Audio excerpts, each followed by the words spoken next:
Hi hello दोस्तों, नमस्कार। आप सब कैसे हैं? अच्छे होंगे। मेरे वीडियो को सपोर्ट कीजिए, मेरे चैनल को सपोर्ट कीजिए, आगे बढ़ाइए।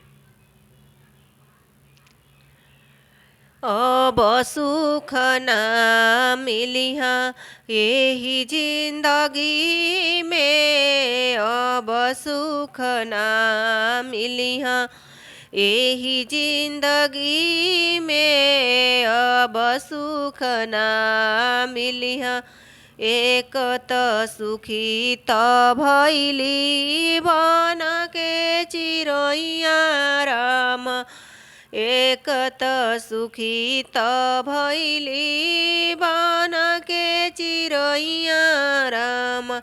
उहो दुखी त कैसे पतवा झरे से, अब सुख न मिलिहा यही जिंदगी में, अब सुख न मिलिहा।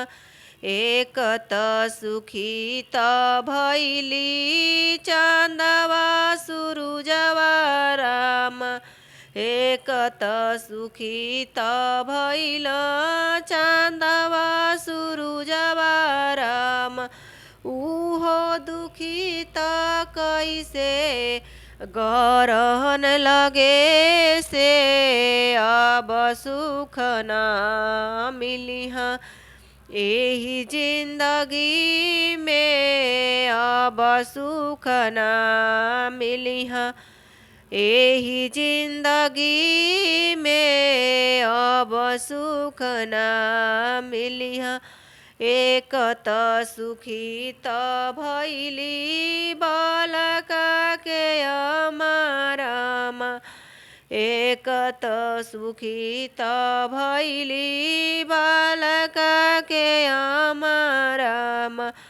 उहो दुखी त कैसे बालक के मरे से, अब सुख न मिलिहा यही जिंदगी में, अब सुख न मिलिहा यही जिंदगी में।